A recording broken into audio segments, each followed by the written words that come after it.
Welcome to Weird Web Radio, an explorer's guide to hidden worlds of the paranormal and occult, reality-expanding experiences, and the downright weird and bizarre. With your host, Lonnie Scott. We are recording. Darragh Mason, welcome back to Weird Web Radio. It is awesome to have you here, my friend.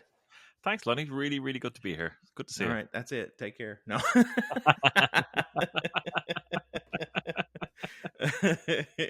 We have just passed Samhain and Halloween. Mm-hmm. Do you do anything special or fun for either one of those?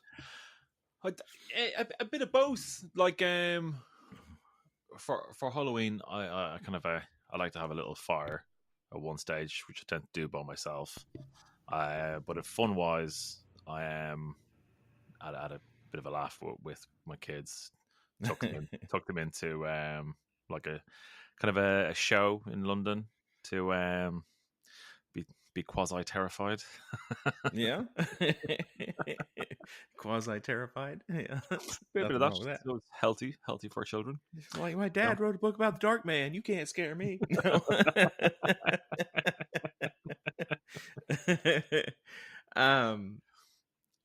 Are you part of any groups or anything going on, or is that a little more private? You know, you get together with virtual groups or anything like that. I've got some friends we work with, but we don't work together on necessarily on the quarter days.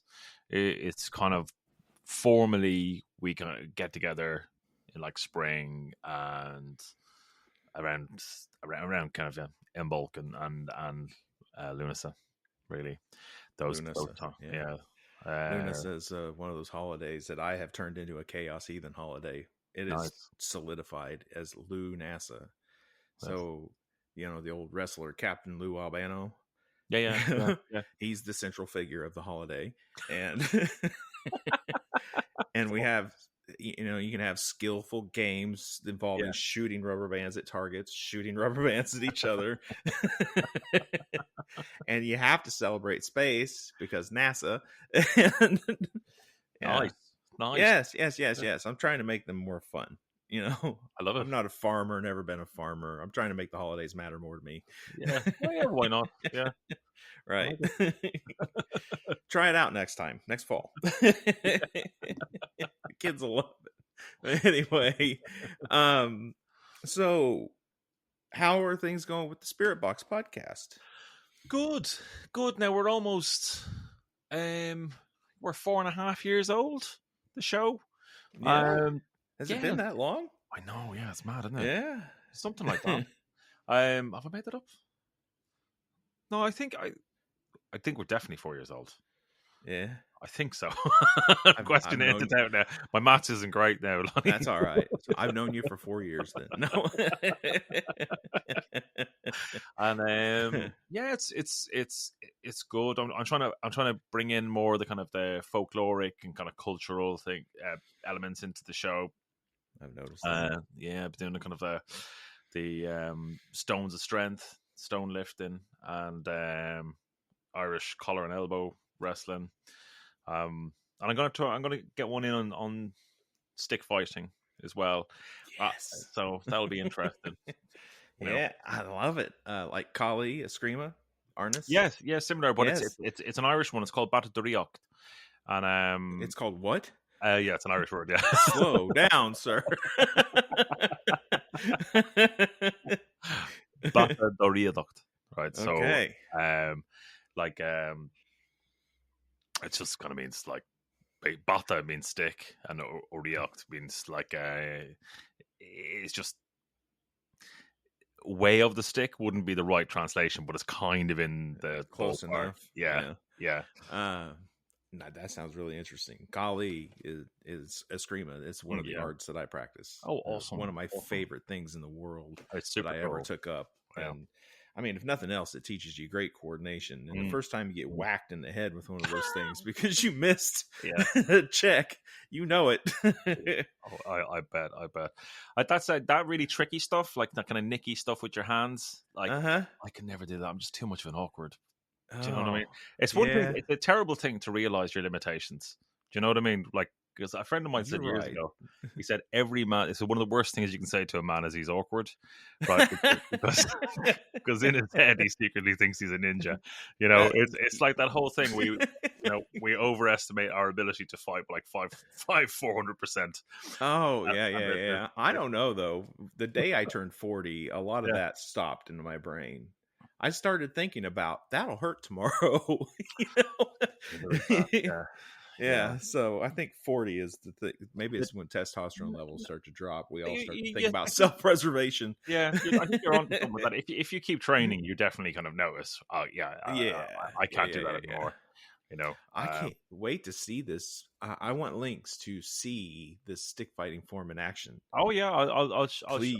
I'll send it over. Yeah. Yes. And this is a rabbit hole. I apologize to those listening are like, where's the witch stuff? There is the little rabbit hole topic here, an offshoot of guys who came from the Inosanto Academy of martial arts, Guru Dan Inosanto being the father of the lineage of Kali and Inosanto, or Iskrim and stuff that I practice. They call themselves the Dog Brothers. Oh, and it's Dog Brothers Martial Arts, DBMA. They all got curious one day, once upon a time, to go out into a park, and they duct tape like oven mitts to their hands and get catcher gear on. Yeah. And they're like, what works? And beat the shit out of each other with these things. Awesome. And it's evolved into this whole other kind of branch of, Kali, which is fascinating to me. And they are full contact stick fighting. They've developed much better padding and equipment. Yeah. They're starting to look like fencers a little bit. But if you're into that kind of thing, and anybody listening to that kind of stuff, I'm sorry for the hour or two you're going to lose of your life swimming into that pool, but it's worth it. Oh God, yeah. Yes, totally. Good stuff. So, sir, I have your book, I think, right next to me. I had it. There it is. It's under stuff. Song of the Dark Man, Father of Witches, Lord of the Crossroads. Hollow be thy name. Why? How? How's this project come about? Yeah, good question. Do you know what? I just started noticing it. Do you know what? Got up to go to the fridge, and you're like, what's that? What's that in the corner? It's a 9 foot. It's not my shadow. Every room I walked into, there's this apparition. There's no delivery at this time. No, it was because I was kind of looking at Irish folklore. Off the back of going through a whole heap of like Arabic folklore around kind of the subject of the Djinn, and I just really noticed that there was a prominent theme of like this kind of dark character that would come up in the stories and kind of like push the narrative forward and kind of challenge the protagonist in some way, but it was never like it's the devil. Like across the board, it was like the king of the fairies, the lord of the dead. Irish folklore. Why would it be the devil? Well, I mean, the folkloric devil, is certainly part of it. But it was just how overlaid it was with, this psychopomp, this like king of the fairies. They were all intertwined.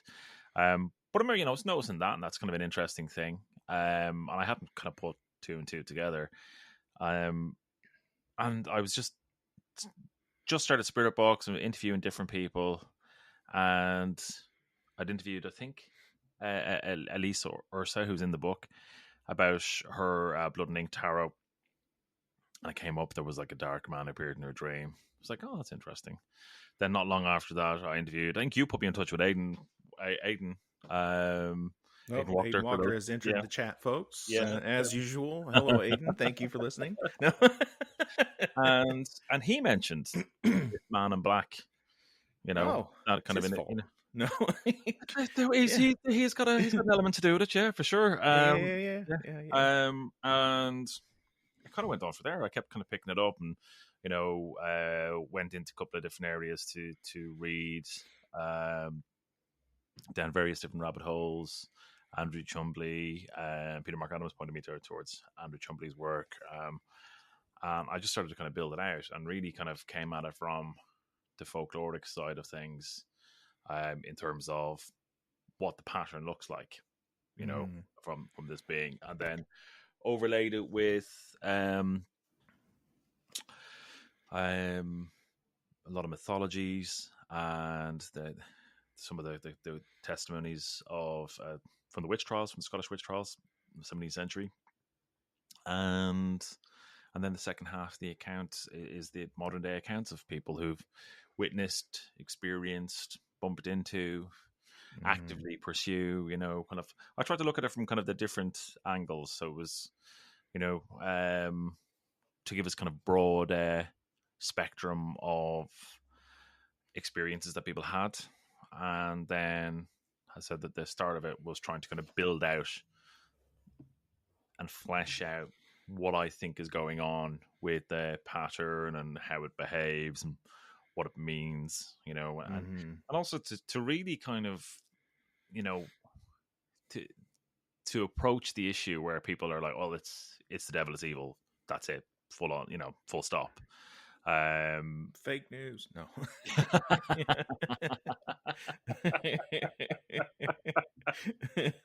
I wish I could do a good impression of Trump now. People are saying. People are saying. I can't do it. I was thinking like Shane Gillis and his amazing impression. We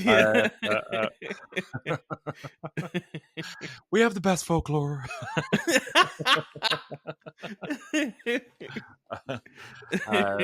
All right, devil, not evil. No. So yeah, it was. So part of it was kind of like trying to.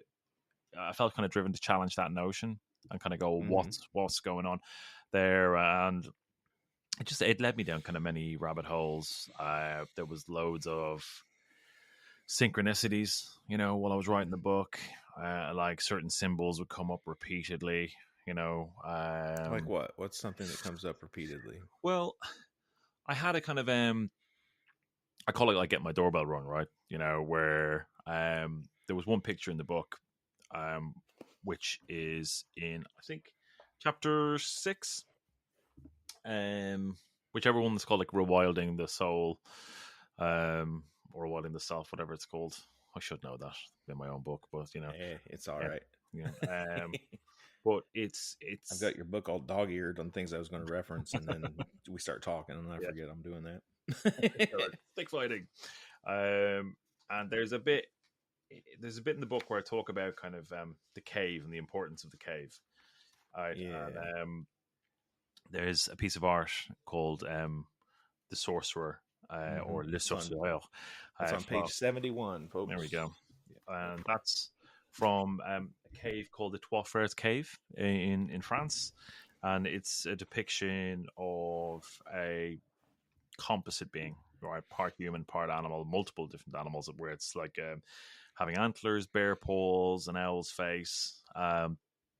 And Henry Brule, who was like a French Catholic priest / archaeologist, anthropologist who discovered it, made these sketches, and they were published in the 1920s.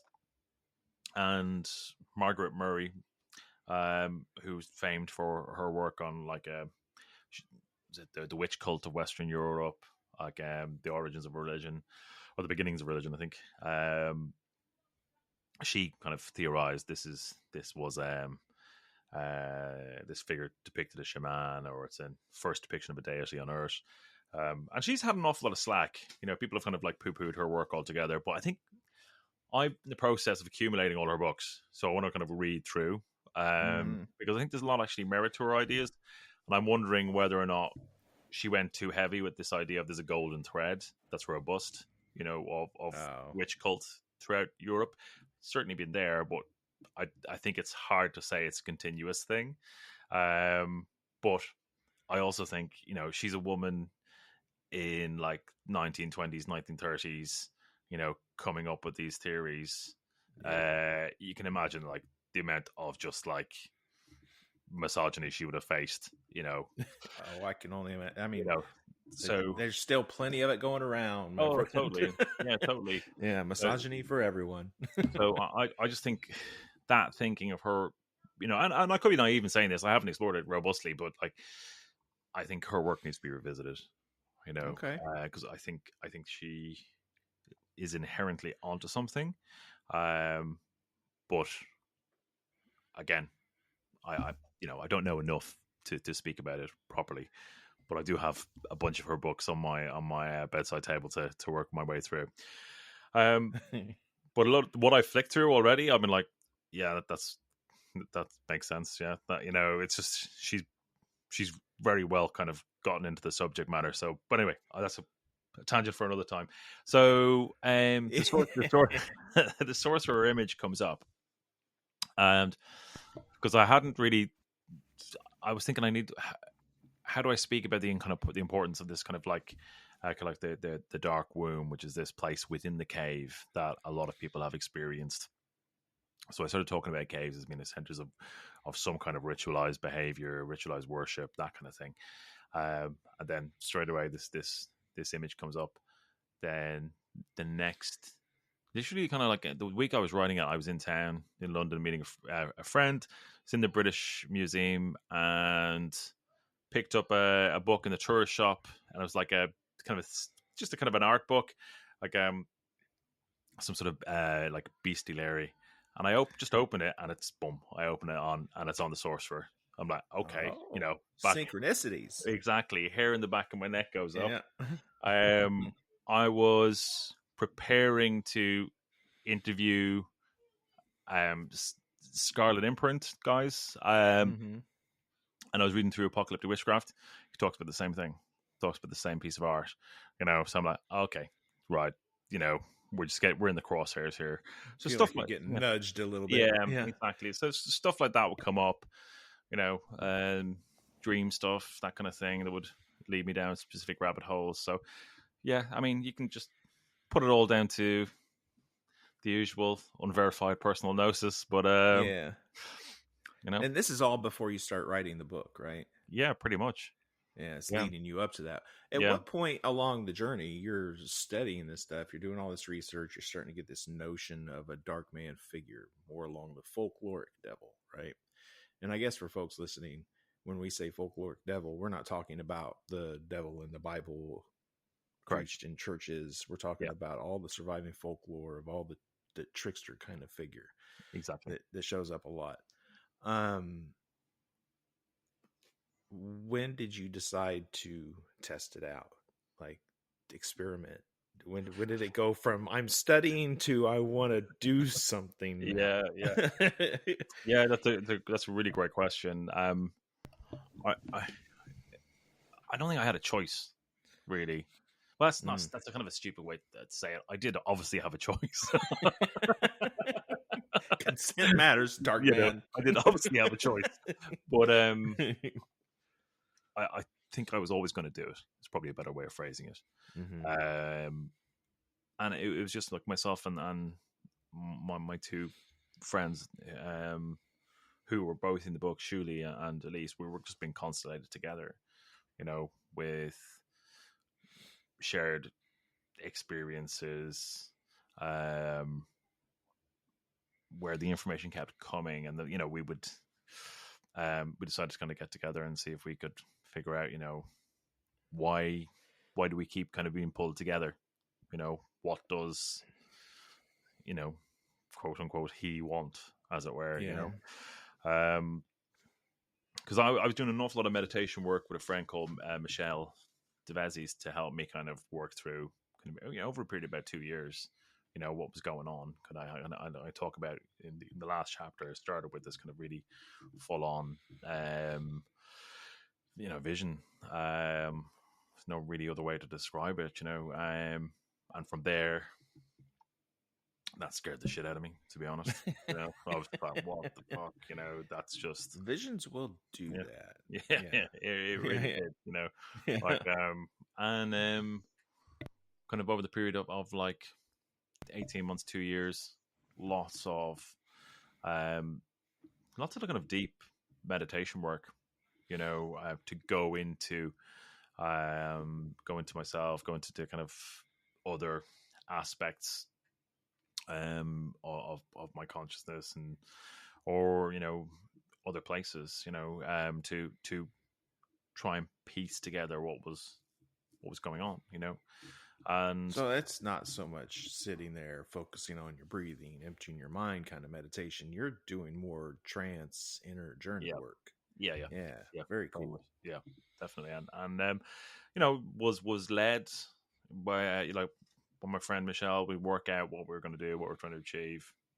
Some bits I'd know in advance, other bits I'd know less. So so we were trying to push the boundaries of kind of how we can get to understanding this a bit more. And the information just would start to come. I'd get answers to things, and then eventually that culminated into kind of some ritual work out in the wilderness of Dartmoor, which I talk about in the end of the book.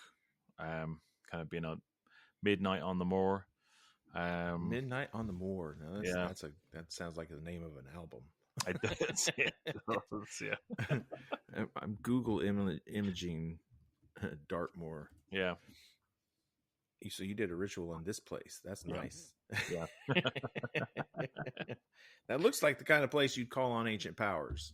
We were literally about 500 meters from a stone circle.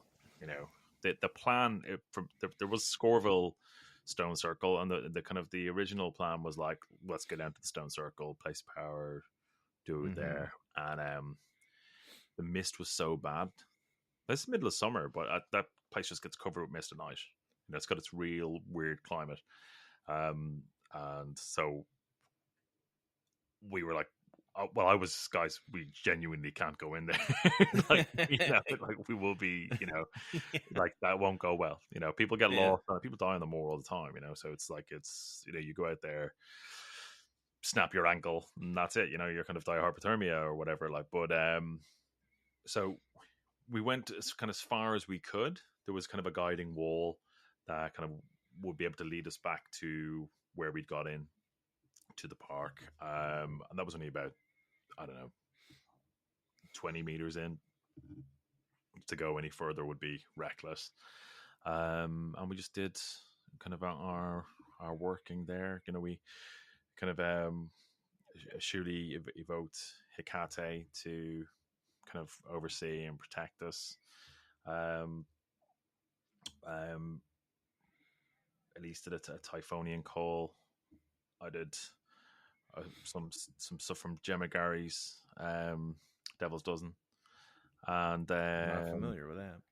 Yeah, she's a Cornish witch, and pretty close to Cornwall down there, in Dartmoor.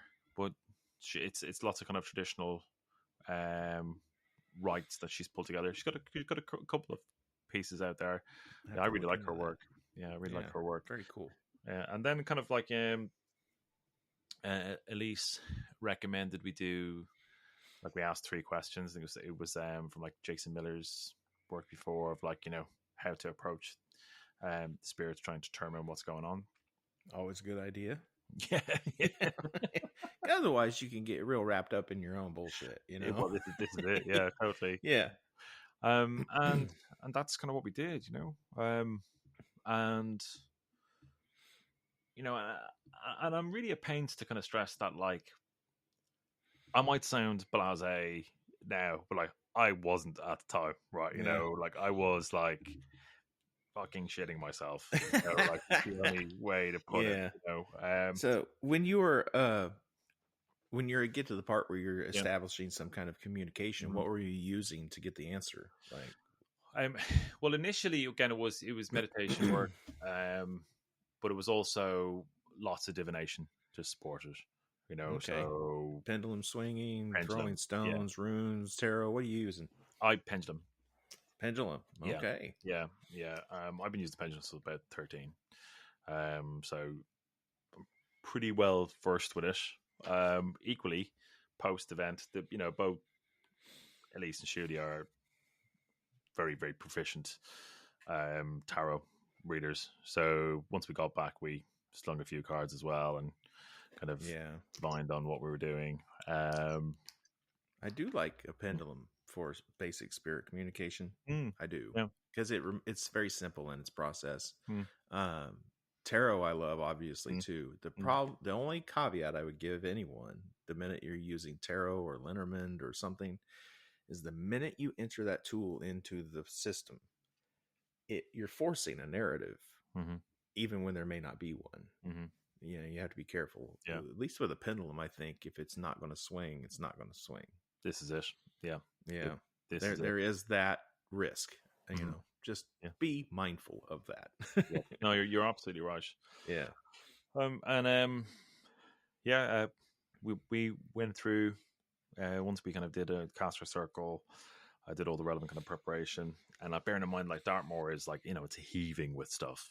There's lots. Can't imagine. So like, we basically gone in there, kind of set off a spiritual flare, and kind of everything was circling us. Shuli's very psychic, so she's just seeing it and hearing it all. But we asked our questions, and like I got very kind of strong response. It's like the minute we kind of finished that kind of our calls, it's like the wind stopped. There was like heard dogs barking and like a baby. There's cry. still mist. Yeah, there was still a mist, but it was like the wind all. That's important. And we're getting into some ninth gate shit here. I love it. It all kind of went on. There's like part of me just like expecting him to like step out of the trees. I'm like, thankfully that didn't happen. Who steps out of the trees? What's he look like? Al Pacino or Elizabeth Hurley? No. And one of the questions I asked was like, what do you want? And it said right. I could hear this. It's so hard to describe what the voice sounds like, because it was like, I'm sure you kind of know what I'm talking about. It's like it's in my head, but it's not of my head, and it sounds like multiple voices at the same time. And it sounded like kind of all these kind of male voices overlaid at once, familiar but alien, like all those kind of contradictive qualities. And it said right. And like 2 days later, 2 days later, write a book, not good ritual, It was like right on. Yeah, right on, man. I'll write a book. That's not what I meant. No. Why is he writing this book? What the fuck's he doing? So like 2 days later, I was on the phone to a publisher, like, and it's kind of like how cool. The path just opened up. I love it. Yeah. So you had all this occurring up to the ritual, which is where now you've got to write the book. While you're writing the book, did anything weird happen? Oh, it's I mean, or did it kind of calm down? Like, okay, now focus. Well, there was definitely that. I mean, there was like some like odd spirit messages as well, like where I was kind of like stroking my chin about, well, how should I approach this, and this kind of stuff, and then hearing distinctly, and this did happen, like the voice go, "You should get the fuck on with it." How about that, like that, like, it's like literally stop fucking around and start writing. That's what you do. So I did that, and like certain things like the chapter I mentioned around rewilding, like I'm not sure I'm going to approach it. Start thinking about caves, then this image comes up again and again. So I'm just going, okay, I need to talk about this image, and that reflects the composite nature of how the Dark Man presents himself at times. Where he's part animal, part human. That's a consistent theme. So we're talking about a representation, that I believe of this current going back into our deep ancestry. Right. divorced from religion and things 100%, like that. 100%, Yeah, this is, you've kind of identified what you believe is a very significant spiritual force that's attached itself to humanity for some reason throughout the ages. That's exactly it. Yeah. Yeah. And it's almost, I mean, I call it like the dark daemon of humanity, right? It's like it's part of nature. It's maybe is the soul of nature. Who's to say? But it's telling us in how it influences our stories, because I kind of theorized that's one element of what's happening. Because the Dark Man as an initiator is a prevalent theme in witchcraft for sure, but there's also a huge influence in storytellers and in all art, really, in all type of performance. This creative current, I propose, kind of has some sort of interaction with our personal daemons and plays out in some of our artwork and some of our stories, some of our music, and that's kind of part of the thesis, that actually this isn't just a relationship for the witch; it's a relationship for storytellers too. It's not as direct and kind of, it's not full of the trappings of what happens in witchcraft and all that kind of stuff. But you listen to artists who are in the grip of the daemon and how they describe it, it would sound very similar to, a form of possession or overshadowing, or kind of ecstatic experience. Yeah, exactly. Yeah. Exactly. Yeah. So and that's kind of what I experienced doing the book. In places I can tell the chapters that were just me plodding along, and were the ones where I had that kind of like fuel injection, right? Where stuff was coming through. Basically, it's the better ones. It's the better ones, essentially. Right. I find the whole association with caves interesting too, just because, like being part of that whole Hellier thing for a while. Yeah. And them talking about caves a lot, and then just going down that rabbit hole for a little while, seeing how, and I mean, it makes perfect sense. If you live near a cave system, those things are going to be spooky, no matter what you do. Yeah. Totally. And mysterious, and things are living there, and you don't know what the hell's in there, and they're dangerous. And no, I totally get that. Stand in a cave with nothing more than a candlelight or a torchlight, and you'll know about it. You will start feeling like your ancestors did 200,000 years ago for a minute. Yeah.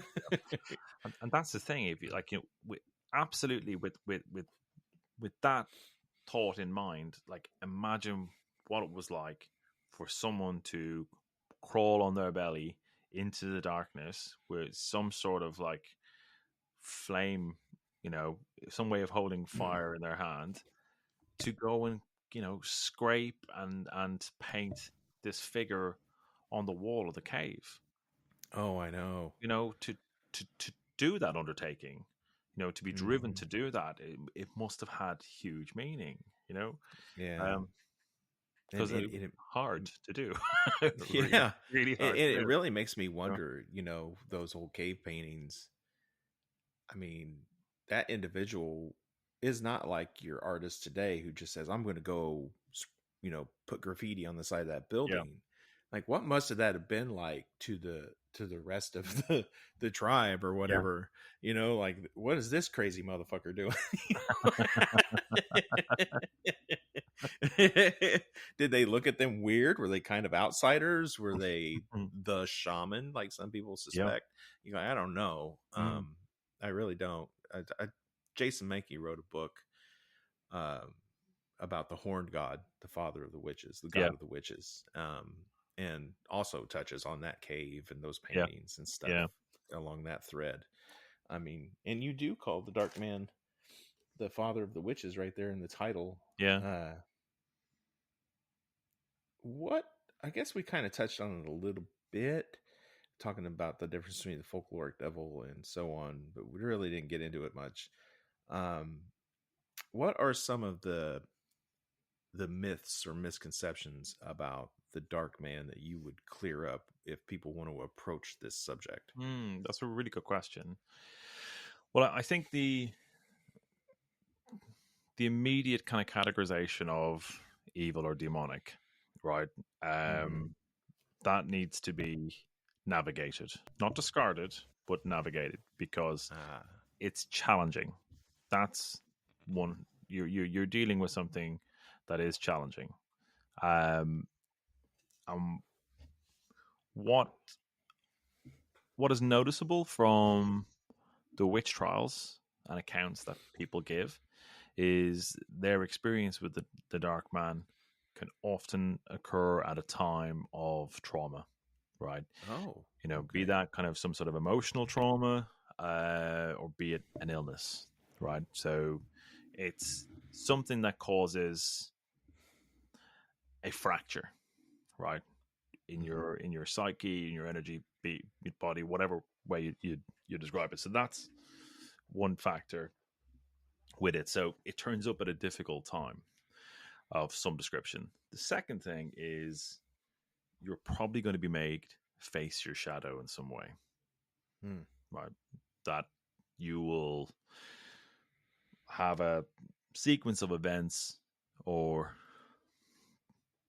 just in whatever, or revelations, in whatever way it manifests, you're going to face your shadow, right? And that's a humbling experience, and it's like, oh, maybe I'm the dickhead,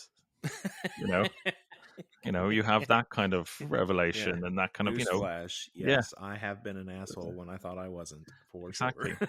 Exactly. And like that's it. That's often a really painful thing to take on board. Like, oh my God, that's, again, sense of self is eroded through those kind of revelations. And I think that pain that people can go through when they're kind of forced into that position of kind of like, okay, I need to look at myself, kind of warts and all, that's going to be difficult, right? Yeah. So this is where, there's that, it's separation from being kind of demonic versus immensely challenging. Now, in between that, to muddy the water further, you have terrifying experiences, seeing apparitions, hearing things, dreams, and all that kind of stuff. To call you sometimes, because not certainly not universal, but to call you to magic, has all of the hallmarks of everything that you've grown up with in kind of a Christian or Abrahamic, right, culture, which our cultures are dominated by at the moment. I said the moment, like several thousand years. Just a minute. That's, irrespective if you've been pagan for most of your adult life, there still is that kind of underlying kind of cultural framework that you have to navigate, right? Sure, yeah, it's kind of everywhere. I was not raised in any particular way, never been baptized, nothing. I found my own spiritual path, right? And I still, without ever going through any church system or being a regular member, am exposed to certain ideas that you just can't avoid. Exactly. Yeah. So it's navigating those, and it's can be an extraordinarily astonishing experience that turns your understanding of the world on its head. And that some people don't make it through that kind of experience. True. You're describing an initiation, essentially. Yeah, you are. It's something that really, as you lead up to it, you go through the ordeals, and you come out a different person in some ways. Because exactly the biggest part of it being you do confront elements of your shadow. The darker aspects of yourself. You got to come to terms with those. Yeah. We brought up the cave, which is pretty cool. Are there other places you found in your research, or even that you've gone to, that would be associated with this folklore that would be cool to visit? Yeah, I mean, like, I interviewed Orion Foxwood for the book, and he spoke to the Crossroads in a with a wonderful personal story, but also kind of explaining, what was happening at the Crossroads, why they were important, all that kind of stuff. And I'd never done any Crossroads work prior to the book. Mm-hmm. I have since, but what Orion spoke to was that like the Crossroads evolved from human beings tracking animals on their migratory paths, and where these intersected, they would be over kind of the theory they're over the kind of like the magnetic currents of the earth. So these intersection points would be points of power that had accumulated over time, but were on the kind of the earth's grid as it were, and this was a good place to access, the primary witch, which essentially Orion described what he calls the Dark Rider as the first witch, the first witch of the earth, right? And he describes going to the Crossroads when he was like 6 years old, to ask the Dark Rider to intercede on his behalf, and like, what did he had like brought like cookies as his offering, and that's probably the classic one, apart from the kind of the cave, that Crossroads, and people definitely, it's definitely a thing here too. But I think the idea is, or cultural artifact is more prevalent in American traditions than European ones. From what I've noticed, I could be wrong on that. So, but we've got the old, Robert Johnson went down to the Crossroads, had the devil tune his guitar, the whole works, yeah. There, so it's baked into musical history and culture and folklore, which means it's just part of the cultural folklore, period. Yeah, and we noticed, like, it's related to an artistic expression, so it goes back to that whole thing of like, what did he get out of this Crossroads meeting? It was like he got the gifts of money and women, but he also got the gifts of talent, and then the kind of the trappings that came with it, the ability to play, the ability to write, so it gets back to that kind of that inspiration thing, it does. I like that. Interesting. So when you think of Crossroads, do you, as a physical place, any old intersection will do, or do you think it needs to be something a little bit more than that? I mean, it really comes down to the individual. I think if, because there's a lot going on there, there's also kind of the spirits of place, who may or may not be too happy with you coming up, and doing your ritual, there's, again, there's a certain amount of negotiation that has to be done. And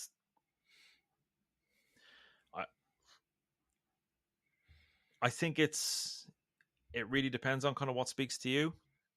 Equally, there could be well-known PowerPoints that you can go to. Like, it's not an area that I'm hugely versed in. I have done it, but I wouldn't say I'm kind of an expert in that area. Yeah, I'm obsessed with Crossroads lore and Crossroads folklore and Crossroads. An idea I got from Aiden now several years ago is I start every day. Every day as part of my personal daily practice is cool. I get centered at my altar space, and then I kind of equal arm cross myself and say, I stand at the crossroads and I am that.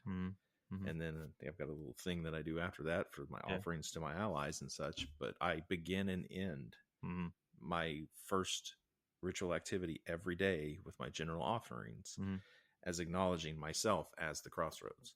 Yeah, that's interesting. I do similar in that regard. I kind of like my own what has evolved, probably takes aspects of like the lesser banishing ritual, and then kind of my own how I work with kind of my spirits, Yeah. But it Well, does that's have kind of that. the idea there, Yeah. is that all those things are kind of making Mhm. yourselves a crossroads of power. Yeah. And, the way Aiden broke it down back in the day on that video, it was in this Facebook group that we had, was saying, like, what are we really doing in something like this? Yeah. And he would say, like, I'm here at the crossroads, and I'm in community and communication with sacred powers. Mhm. Whether I'm naming them or not right now is irrelevant. I'm in community and communication with sacred powers. Yeah. Yeah. And that's precisely what's happening. Now, going to a physical, there's nothing that beats a dark moon or a full moon or a horn moon or a cool moon. I like moons. On a dark, kind of crisp fall night, or even like a snow-covered, really cold winter night. Those are the best ones for some reason for me, to take eggs covered in honey for Hecate out to a crossroads in the middle of fucking nowhere. Yeah. And hear coyotes and shit out howling. And go through the whole process of making the offering, doing your thing, turning around, not looking back. Like, it's the best feeling in the world. I mean, even like the hair is going up on the back of my neck now. Just thinking about the kind of turn away and don't look back. That's the best part. It's also the worst part. Right? It is. Well, if you really want to do it right, because for me, I have to drive out to these places, and where I live in Illinois, it's a lot of flat farmland. And by this time of the year, they've done a lot of the harvesting already. So I go out where there are still some sparse trees near some water, that kind of thing. I will, before I get there, I know where it is. I've gone there for years. I'll turn my car around. And then park it. Then I'll park it, so I have to walk, like 100 steps or something. Yeah. Just because I want every step back to my car to feel like something's following me. And it does. It 100% does. I'm literally, I got the heebie-jeebies just thinking about it now. Mine was at a crossroads back in Mayo in Ireland, just in the middle of nowhere in a bog, basically, and like just walking back, because it was a good like 45-minute walk with very little around, through the bog.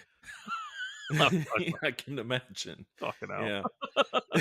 Yeah.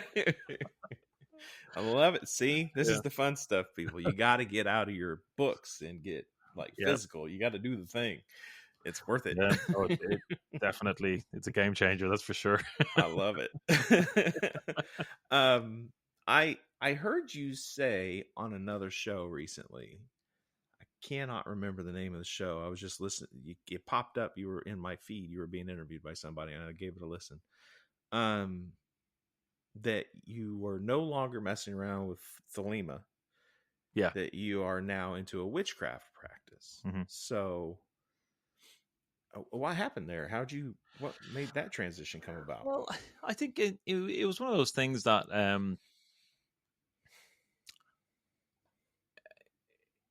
I wanted to practice magic. I've been drawn to it for donkey's years, right? But it's always been one of those things that I've always orbited. It was kind of never part of any community. I was always just kind of reading and doing my own bits and bobs, with some very degree of success. Right? Some shit didn't work at all. That happens. And totally. Yeah. And it was just one of those things that, like, the most prominent cultural phenomenon in terms of magic, was and has been for quite some time, Crowley. We all heard about Crowley. We all heard about this. We all heard about that. Right. I'd read an awful lot about his life. I'd looked at kind of a lot of the early magical books I had were Thelemic books, which, you know, I didn't read them and go, wow, this is for me. You know, like a lot of it, I was like, what the fuck's he on about? You know, like I think a lot of people still I don't know, you still start do. talking about angels and shit, Yeah, I tend to tune you out. I'm sorry.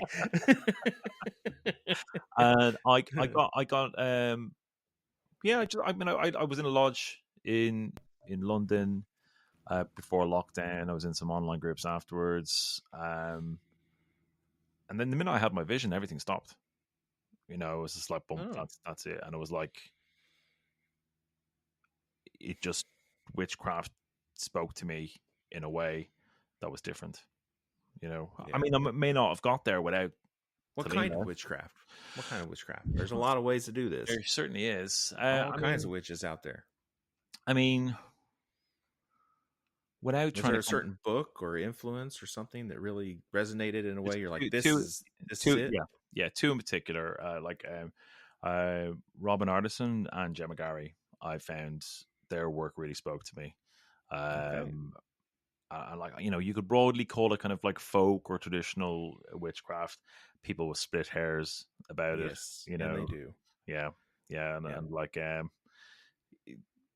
oddly enough, you know, spins us back to the start of our conversation about martial arts. Yeah, it's the only place I've seen exactly the same fracturing. You know exactly what I mean. Yes, I do. Yeah. Yes, I do. Yeah, but it's, I would say, kind of, broadly, it's definitely informed by folklore. It's informed by my local landscape, and it feels very ancestral to me. You know, like it you know, it's changed my relationship with my environment. You know, in a really deep way that I didn't expect. You know, I didn't get anything like that from Talima, and that's no shade on Talima. If it works for you, then great. You know, for whoever is listening, I'm not judging in any shape or form. Just this, as I was drawn to it, witchcraft, everything else went. You know, there was any other stuff I wasn't just interested in at all. You know, just it all. I've no interest in anything occult wise for now, outside of this current. You know, and that's just the way it evolved. Yeah, pretty much. Yeah. And if you're getting into local history and stuff, I mean, my goodness, you're in a part of the world where, I mean, pick an era. Oh, totally. Just pick an era. I've never visited England, Scotland, Wales, Ireland. I would love to. I have many ancestral lines that go back to these places, of course. Not that really means anything in particular. It's just, I would wonder if I've always thought the day I go to Europe, and go to places where my ancestors did live. Yeah.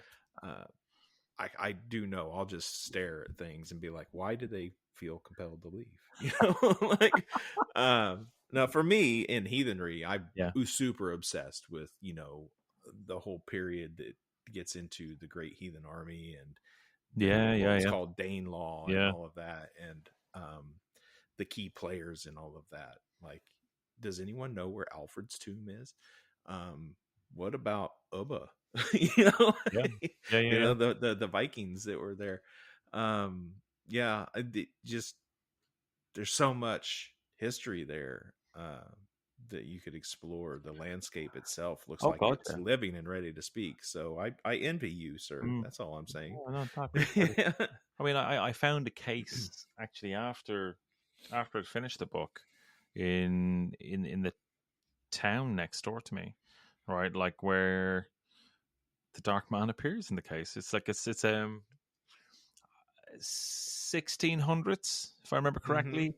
It was a case of witchcraft in this East Sussex town, and the woman who the case kind of orbited around, she got malaria, and she started having visions of dead people, and we kind of like became tutelary spirits. And one time she was outside in the countryside with the spirits, who then pointed to the other side of a hedge where she saw a beautiful woman in a green dress and then a man dressed entirely in black who didn't speak, and she asked her tutelary spirit, who's that?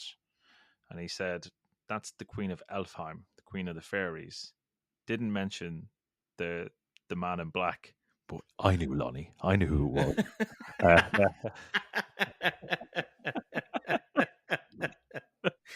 And said, if you kneel to her and pledge yourself to the Queen, she will gift you with healing and, you know, a way to survive and have some kind of wealth.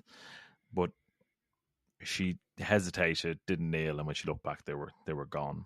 You know, and that's kind of in this parish essentially where that happened. You know, or said to. So it's. I think that's the main thing that kind of astonished me was how robust it is. You know, that it appears in a lot of places under every rock. yeah, totally. You know, and like it's. I have to challenge myself a little bit because, you know, when you start talking about patterns, you can really start to do mental acrobatics to fit everything into it. Oh, you know? yeah. So you really have to watch that. One thing about synchronicities, you have to be careful that you can definitely just brainwash the shit out of yourself. Yeah. You know, really and I think sometimes, I really do think sometimes things are just kind of weird because you've stepped into some kind of flow that not necessarily meant for you. It's just now you're primed to notice stuff. Mm-hmm. And my example is always like in heathenry, you will see a common question along a lot of new people often, and even experienced ones for that matter. You know, they say, "Oh, I saw a raven." Mm-hmm. Is Odin giving me some kind of message? Yeah. Well, you know who Odin is. You know the story of his ravens, Hugin and Munin. You've got that association in your head. Maybe you just did a ritual or read a book or gave some thought or something, and now you walked outside in the right mood and mind, saw a raven or a crow, and went, message. Yeah. Now, the cool thing is no, that thing is not sent for you. I can almost guarantee it. But at the same time, yes, if your brain said message, go ahead and explore that. Just don't start believing the whole world is there just to tell you stuff. Yeah. You got to be careful of that. It's a really, really valid point. And I had a fantastic fantastic experience kind of along those lines where it was one morning here at home, and then I had gone down to the shed. I can't remember what I was doing. I think I might have been feeding chickens. On the way back up, it's only gone for 2 minutes, right? And then on the way back up the garden, there's a dead crow, right, face down, spread eagled, right? And I'm like, what the fuck, right? You know, and I was like, call for my partner. I'm like, have you seen this? And she didn't even look around. She just shouts from upstairs, don't start with your bullshit. It flew into the fucking window and dead. All right. Here I come with my bullshit. No. Thank you, darling. Thank you, darling, for keeping my feet on the ground. One of those SpongeBob things. 6 hours later, there you are with 4 books open. Yeah. You know, a YouTube video playing. You know. Runes everywhere. You know, That's fantastic. All right, man. I think we've come to a good place to wrap up the regular portion of the show. Unless, of course, is there anything that I didn't cover or you'd like to talk about? This would be a great place to throw it down. We can probably pick it up in the plus show, but I think the one bit that I kind of would like people to explore more if they're interested in this area is like, it's called the Song of the Dark Man because of the poetry that comes with it, you know. And this is the element, you know, where we kind of do that kind of separation from kind of like evil but challenging, is that there's so much beauty and wonder, you know, that comes with this world, you know. But it's not all roses, and you know, it is still challenge, but it's enormously transformative and kind of will enchant your world. But we can pick up. Have you got a favorite like poem or anything like that stands out? I mean, like I started writing poetry while I was doing the book. You know, some of it's in the book where I started banging on about. So see, even now, I'm not even comfortable. Like I'm such a dickhead that I can't even comfortable with my own poetry. Do you know what I mean? Yeah. But it brought it out of me. You know, and that was, you know, when you can kind of tap into this, or you've got this well of creativity that you can access inside of you. That for me was empowered by, or I got access to. Through this, that was hugely transformative. I'd love that for you, because that is something that comes out of practice and contact and things. Is you do find yourself accessing more inspiration, more skill, and maybe even find yourself opened up into a realm of things that you didn't have any experience in before. Yeah, totally. Oh, that's excellent. All right. Where can people find you?